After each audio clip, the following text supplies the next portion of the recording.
ਦੋਸਤੋ ਅੱਜ ਦਾ ਜਿਹੜਾ ਟੌਪਿਕ ਹੈ ਉਹ ਕੈਨੇਡਾ ਵਿਜ਼ਟਰ ਵੀਜ਼ੇ ਨੂੰ ਲੈ ਕੇ ਆ।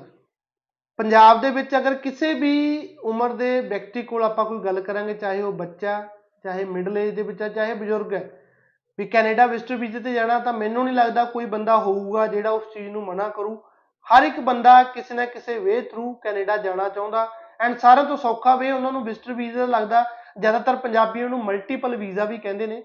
ਹਾਲਾਂਕਿ ਮਲਟੀਪਲ ਵੀਜ਼ੇ ਨਾਂ ਦੀ ਕੋਈ ਕੈਟਾਗਰੀ ਨਹੀਂ ਹੁੰਦੀ, ਮਲਟੀਪਲ ਐਂਟਰੀਜ਼ ਹੁੰਦੀਆਂ। ਕੈਨੇਡਾ ਤੁਹਾਨੂੰ ਵਿਜ਼ਟਰ ਵੀਜ਼ਾ ਸਿੰਗਲ ਐਂਟਰੀ ਬਹੁਤ ਘੱਟ ਦਿੰਦਾ, ਜਿੰਨੇ ਟਾਈਮ ਲਈ ਤੁਹਾਡਾ ਪਾਸਪੋਰਟ ਵੈਲਿਡ ਹੈ ਉਨੇ ਟਾਈਮ ਦਾ ਦਿੰਦਾ। ਵਿਦ ਮਲਟੀਪਲ ਐਂਟਰੀਜ਼ ਮਤਲਬ ਇੱਕ ਤੋਂ ਜ਼ਿਆਦਾ ਵਾਰ ਤੁਸੀਂ ਆ ਜਾ ਸਕਦੇ ਹੋ। ਇੱਕ ਐਂਟਰੀ ਮੈਕਸਿਮਮ 6 ਮੰਥ ਦੀ ਲੈ ਸਕਦੇ ਹੋ, ਉਸ ਤੋਂ ਪਹਿਲਾਂ ਤੁਹਾਨੂੰ ਕੈਨੇਡਾ ਲੀਵ ਕਰਨਾ ਪੈਂਦਾ। ਸੋ Canada visitor visa with multiple entry. ਹੁਣ ਹਰ ਇੱਕ ਉਮਰ ਦਾ ਵਿਅਕਤੀ ਕੈਨੇਡਾ ਵਿਜ਼ਟਰ ਵੀਜ਼ਾ ਤੇ ਜਾਣਾ ਚਾਹੁੰਦਾ, ਬਟ ਵਿਜ਼ਟਰ ਵੀਜ਼ਾ ਤੇ ਕਿਵੇਂ ਜਾ ਸਕਦੇ ਆ ਜਾਂ ਵਿਜ਼ਟਰ ਵੀਜ਼ਾ ਅਪਲਾਈ ਕਰਨ ਵੇਲੇ ਕਿਹੜੀਆਂ ਮੇਨ ਗੱਲਾਂ ਦਾ ਧਿਆਨ ਰੱਖਣਾ, ਅੱਜ ਉਹਨਾਂ ਦੇ ਬਾਰੇ ਗੱਲ ਕਰਾਂਗੇ। ਅਸੀਂ ਬਹੁਤ ਸਾਰੇ ਕੇਸ ਸਾਡੇ ਜਿਹੜੇ ਅਪਰੂਵਲ ਆਉਂਦੀ ਨੇ। ਅੱਜ ਸਾਡੇ ਕੇਸ ਹੈ ਜੀ, ਅਗਰ ਗੱਲ ਕਰੀਏ 3 ਵਿਜ਼ਟਰ ਵੀਜ਼ਾ ਦੇ ਜਿਹੜੇ ਡਿਸੀਜ਼ਨ ਆਏ ਨੇ, ਉਹਨਾਂ ਦੇ ਵਿੱਚੋਂ ਗੁਰਮੀਤ ਸਿੰਘ ਐਂਡ ਇਹਨਾਂ ਦੇ ਵਾਈਫ ਇੰਦਰਪਾਲ ਕੌਰ, ਇਹਨਾਂ ਦੀ ਪਾਸਪੋਰਟ ਰਿਕੁਐਸਟ ਤੁਸੀਂ ਦੇਖ ਸਕਦੇ ਹੋ। ਇਹਨਾਂ ਦਾ ਕੈਨੇਡਾ ਦਾ ਵਿਜ਼ਟਰ ਵੀਜ਼ਾ ਜਿਹੜਾ ਆਇਆ 2 ਰਿਫਿਊਜ਼ਲ ਤੋਂ ਬਾਅਦ। ਹੁਣ ਸੇਮ ਫਾਰਮ ਹੈ, ਉਹੀ ਪੋਰਟਲ ਸਾਡੇ ਲਈ ਹੈ। 2 ਰਿਫਿਊਜ਼ਲ ਤੋਂ ਬਾਅਦ ਅਸੀਂ ਕਿਵੇਂ ਇਹਨਾਂ ਦਾ ਕੇਸ ਜਿਹੜਾ ਉਹ ਅਪਰੂਵ ਕਰਵਾਇਆ। ਦੂਜਾ ਹੈ ਹਰਜਿੰਦਰ ਸਿੰਘ, ਇਹਨਾਂ ਦਾ ਵੀ ਜਿਹੜਾ ਕੇਸ 1 ਰਿਫਿਊਜ਼ਲ ਤੋਂ ਬਾਅਦ ਅਪਰੂਵ ਹੋਇਆ। ਇਹ 3 ਵਿਜ਼ਟਰ ਵੀਜ਼ੇ ਦੀਆਂ ਪਾਸਪੋਰਟ ਰਿਕੁਐਸਟ ਸਾਨੂੰ ਅੱਜ ਰਿਸੀਵ ਹੋਈਆਂ। ਸੋ ਵਿਜ਼ਟਰ ਵੀਜ਼ਾ ਅਪਲਾਈ ਕਰਨ ਵੇਲੇ ਕਿਹੜੀਆਂ ਮੇਨ ਗੱਲਾਂ ਦਾ ਧਿਆਨ ਰੱਖਣਾ ਚਾਹੀਦਾ, ਜਾਂ ਕਿਹੜੇ ਫੈਕਟਰਸ ਜਿਹੜੇ ਹੈਗੇ ਆ ਤੁਹਾਡੀ ਐਪਲੀਕੇਸ਼ਨ ਨੂੰ ਅਪਰੂਵ ਕਰਾਉਣ ਦੇ ਵਿੱਚ ਹੈਲਪ ਕਰਦੇ ਨੇ, ਉਹਨਾਂ ਦੇ ਬਾਰੇ ਗੱਲ ਕਰਾਂਗੇ। ਸਭ ਤੋਂ ਜ਼ਰੂਰੀ ਜਿਹੜਾ ਪੁਆਇੰਟ ਹੈ ਉਹ ਹੈ ਸੋਰਸ ਆਫ ਇਨਕਮ। ਇੱਕ ਬਿਜ਼ਨਸਮੈਨ ਬੰਦਾ ਕਿਸੇ ਵੀ ਕੰਟਰੀ ਦਾ ਵੀਜ਼ਾ ਅਪਲਾਈ ਕਰਦਾ ਤਾਂ ਉਸਨੂੰ ਬਹੁਤ ਆਸਾਨੀ ਨਾਲ ਵੀਜ਼ਾ ਮਿਲਦਾ। ਕੀ ਰੀਜ਼ਨ ਹੈ? ਕਿਉਂਕਿ ਉਸਦਾ ਇੱਕ ਬਿਜ਼ਨਸ ਚੱਲਦਾ, ਉਹ ਗਵਰਨਮੈਂਟ ਨੂੰ ਇੱਕ ਤਰੀਕੇ ਦੀ ਸ਼ੋਰਿਟੀ ਦੇ ਰਿਹਾ ਵੀ ਮੇਰਾ ਇੰਨੇ ਦਾ ਬਿਜ਼ਨਸ, ਰਨਿੰਗ ਬਿਜ਼ਨਸ ਚੱਲ ਰਿਹਾ। ਇਨ ਕੇਸ ਮੈਂ ਤੁਹਾਡੀ ਕੰਟਰੀ ਦੇ ਵਿੱਚ ਆ ਕੇ ਵਾਪਸ ਨਹੀਂ ਮੁੜਾਂਗਾ ਤਾਂ ਮੇਰਾ ਜਿਹੜਾ ਬਿਜ਼ਨਸ ਹੈ ਇੰਨੇ ਟਾਈਮ ਦਾ ਉਹ ਖਰਾਬ ਹੋਊਗਾ। ਹੁਣ ਅਗਰ ਆਪਣੇ ਗੱਲ ਕਰੀਏ, ਆਪਣੇ ਪੰਜਾਬ ਦੀ ਅਗਰ ਗੱਲ ਕਰੀਏ ਜਾਂ ਨਾਰਥ ਇੰਡੀਆ ਦੀ ਗੱਲ ਕਰੀਏ, ਤਾਂ 3 ਟਾਈਪ ਦੀਆਂ ਕੈਟਾਗਰੀਜ਼ ਮੋਸਟਲੀ ਹੁੰਦੀਆਂ ਨੇ।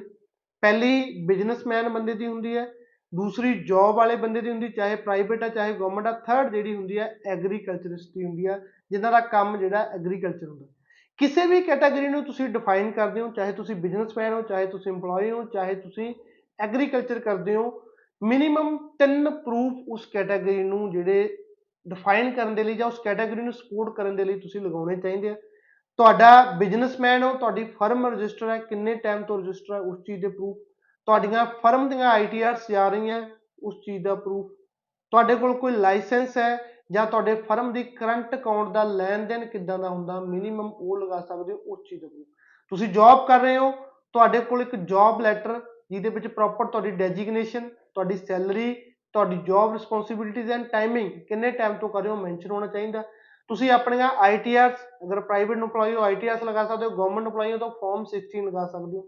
ਤੁਹਾਡਾ ਕੋਈ GPF PPF ਹੈ ਉਹ ਦੇ ਸਕਦੇ ਹੋ। ਤੁਹਾਡੀ ਸੈਲਰੀ ਅਕਾਊਂਟ ਦੀ ਸਟੇਟਮੈਂਟ ਤੁਸੀਂ ਦੇ ਸਕਦੇ ਹੋ। ਐਗਰੀਕਲਚਰ ਕਰਦੇ ਹੋ, ਸਭ ਤੋਂ ਜ਼ਰੂਰੀ ਡਾਕੂਮੈਂਟ ਐਗਰੀਕਲਚਰ ਇਨਕਮ ਸਰਟੀਫਿਕੇਟ ਤਹਿਸੀਲਦਾਰ ਤੋਂ ਬਣਾ ਸਕਦੇ ਹੋ।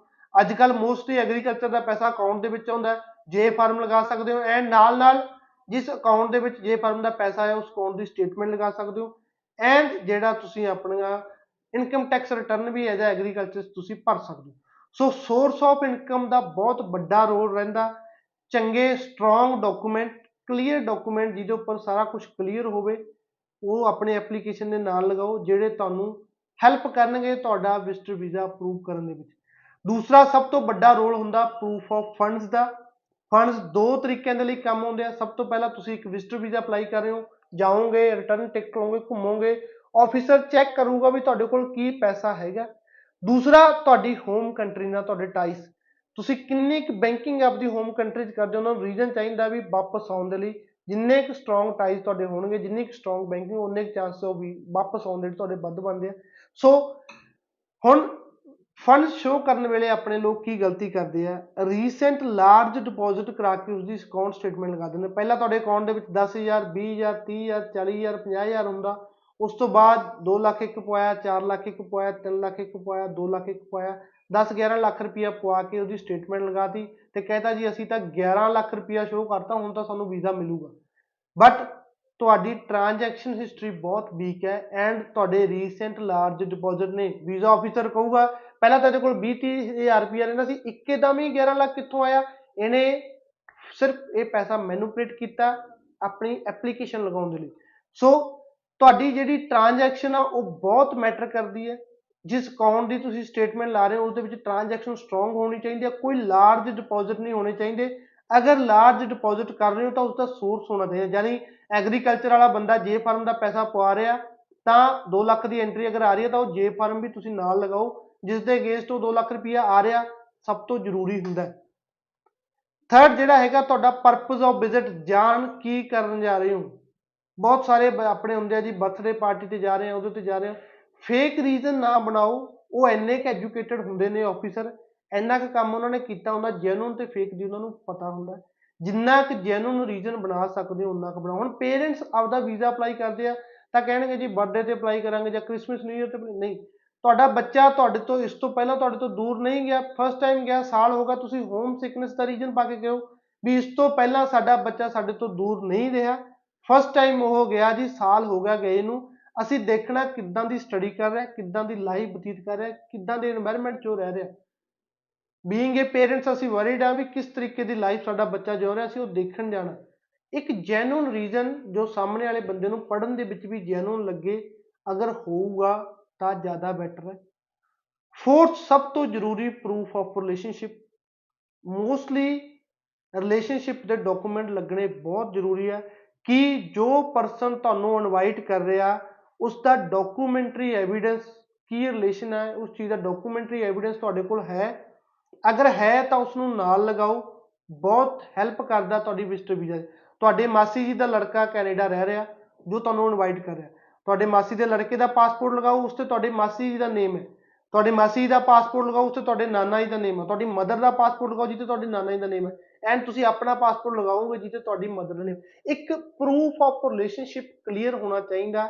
ਅਗਰ ਪ੍ਰੂਫ ਆਫ ਰਿਲੇਸ਼ਨਸ਼ਿਪ ਕਲੀਅਰ ਹੋਊ ਤਾਂ ਵੀਜ਼ਾ, ਆਪਣੇ ਜਿਹੜੇ ਰਿਲੇਸ਼ਨ ਹੈ ਆਪਾਂ ਨੂੰ ਸਮਝ ਆਉਂਦੇ ਆ ਬਟ ਹਾਈ ਕਮਿਸ਼ਨ ਨੂੰ ਜਾਂ ਫੋਰਨਰ ਨੂੰ ਆਪਣੇ ਰਿਲੇਸ਼ਨ ਸਮਝ ਨਹੀਂ ਆਉਂਦੇ।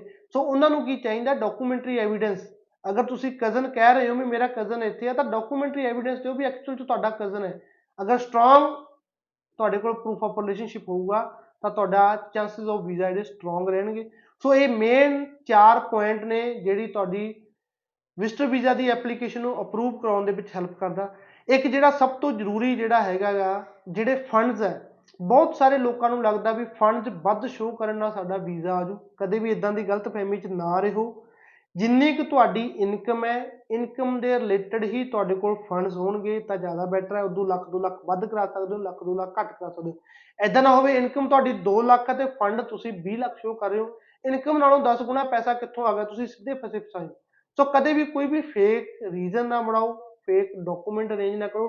ਜਿੱਦਾਂ ਦੀ ਤੁਹਾਡੀ ਪ੍ਰੋਫਾਈਲ ਹੈ ਉਦਾਂ ਦੀ ਪ੍ਰੋਫਾਈਲ ਦਿਓ, ਇੱਕ ਪ੍ਰੈਜੈਂਟੇਸ਼ਨ ਸਟਰੋਂਗ ਦਿਓ, ਸਾਹਮਣੇ ਵਾਲੇ ਬੰਦੇ ਨੂੰ ਤੁਹਾਡਾ ਕੇਸ ਸਮਝ ਆਵੇ। ਅਗਰ ਉਸਨੂੰ ਕੇਸ ਸਮਝ ਆਊ ਤਾਂ ਉਹ ਤੁਹਾਡਾ ਕੇਸ ਅਪਰੂਵ ਕਰੂ। ਅਗਰ ਤੁਸੀਂ ਆਪਣੇ ਕੇਸ ਦੇ ਵਿੱਚ ਗੁੰਝਲਦਾਰੀਆਂ ਛੱਡੋਗੇ, ਸਾਹਮਣੇ ਵਾਲੇ ਬੰਦੇ ਨੂੰ ਇੱਕ ਪੇਜ ਦਾ ਦੂਜੇ ਪੇਜ ਨਾਲ ਕੋਈ ਲਿੰਕ ਨਹੀਂ ਸ਼ੋ ਹੋ ਰਿਹਾ, ਨਹੀਂ ਉਹਨੂੰ ਪਤਾ ਲੱਗ ਰਿਹਾ, ਤਾਂ ਤੁਹਾਡਾ ਕੇਸ ਜਿਹੜਾ ਉਹ ਰਿਫਿਊਜ਼ ਹੋਊਗਾ ਹੀ ਹੋਊਗਾ। ਧੰਨਵਾਦ।